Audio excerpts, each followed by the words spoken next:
गुरुदेव भगवान की जय।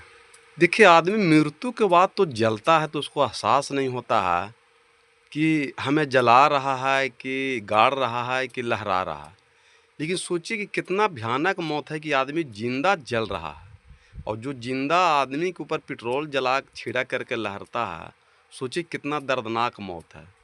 हालाँकि ये मौत तो किसी के साथ भी हो सकता है, इसलिए इसका एक ही उपाय है बचने का, वो है ईश्वर परमात्मा के शरण में।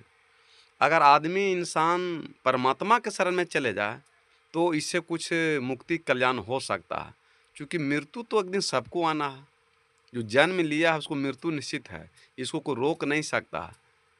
तो सोचिए कि जो मृत्यु के बाद जलता है उसको कोई एहसास नहीं होता है, लेकिन जिंदा आदमी जले, जिंदा रहते भर में जले, कितना दर्दनाक की मौत है।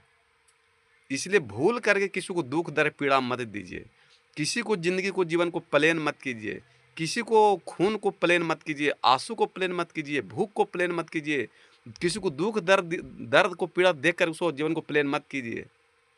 नहीं तो काल जो है ना, काल कर्म देखते हैं। काल बड़ा छोटा धनवान बैकवर्ड फॉरवर्ड हिंदू मुसलमान स्त्री पुरुष नहीं देखता है काल। वो काल जो भगवान है सबको रगड़ देगा।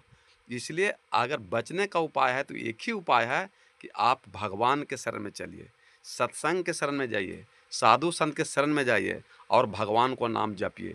यही एक इंसान को बचने का उपाय है। मृत्यु तो हमको भी आ सकता है, आपको भी आ सकता है, सबको आ सकता है, कोई भी एक्सीडेंट में मर सकता है। लेकिन जो परमात्मा के शरण में चले गए हैं उसको फिर मृत्यु नहीं होता है, उसको फिर जन्म मरण छुट्टी हो जाता है। जैसे पुराना कपड़ा को उतार दिए और नया कपड़ा धारण कर लिए, उसी प्रकार शरीर एक कपड़ा है, इसको मृत्यु को प्राप्त हो गए तो ये शरीर हम दूसरा धारण कर लेंगे, इसलिए घबराने की कोई जरूरत नहीं है। लेकिन परमात्मा ईश्वर भगवान के शरण में चलिए, भजन भक्ति कीजिए तो आपका उद्धार कल्याण हो सकता है। प्रेम सूर्य सदगुरुदेव भगवान कीजिए।